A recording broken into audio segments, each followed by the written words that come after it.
Moikka! Meikä on Jamassita ja tämä on laatikko. Mä justiinsa olen tullut töistä.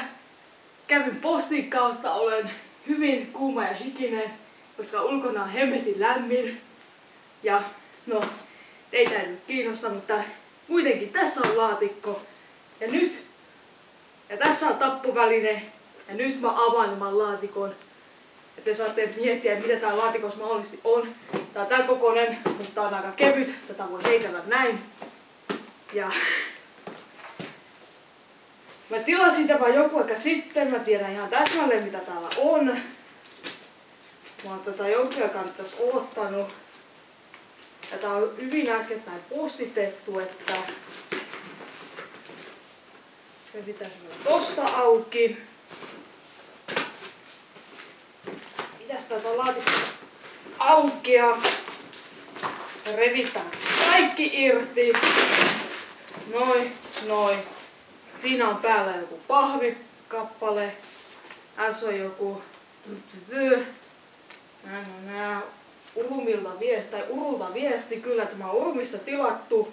Ja mikä täältä laatikosta löytyykään? Elikkäs mikä tämä homman nimi nyt onkaan? Että tämä on suomalaisen Pure-Plastics-yhdistyksen tekemä virallinen Ginga Dance to Weed pehmolelu.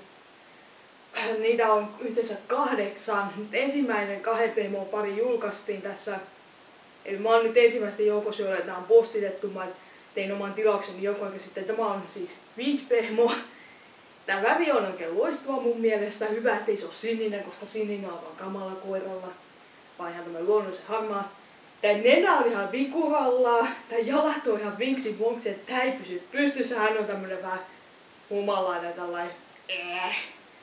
Jäyttänä, kun on vähän ottanut sunnuntai-iltana. Ja sitten täällä selän ja hännän välissä on tämmönen kohta, mistä menee sormi ihan armottomasti sisälle, koska tuossa on huono saama. Mutta eikö tämä ole aivan ihana muuten? Tämmöinen herp-terp-ilmeinen hopeaturkki. Täällä rintakarvo on aivan ihana, että on tosi kiva pörröttää. Ja sitten täällä on tämmöiset poskikarvat oikeastaan kun on pulisongit. Mä itse tykkään pulisongit, mä itse yrittänyt kasvaa itse pulisongit. Mutta tämä on tosi hurmaava ja tämä rahasyöppö maksoi mulle jotain semmoinen 36 € verrattain, kun on tämmöisiä virallisia japanilaisia weed-pehmoja olemassa. Se yritys, joka niitä tuotti, meni konkurssiin ja sitten niitä pehmoista on tullut niin hemmetin harvinaisia, niin yhdestä pehmosta saa hyvinkin kuluttaa semmoisen 100-200 €, että itse ei ole semmoista tullut hankittua. Mä nyt tämän satun hankkia ihan puhtaasti vaan sen takia, koska suomalaisuus, ginga ja laatu. No se laatu ei nyt tässä pehmossa niin kauheasti näy, vaikka tää pehmo muuten näyttää kiva, mutta tää on tämmönen satana kuitenkin kännissä. Mutta kuitenkin, eiköhän tämä ollut hieno laatikon avaus tässä. Ja minä olen, meikä on Jamassita ja tämä video oli tylsä. Nyt mä olen väsynyt. Mä menen nyt tämän pehmon kanssa päiväunille, että mä jaksan tehdä jotain vielä tänään, koska kello ei ole edes vielä 4.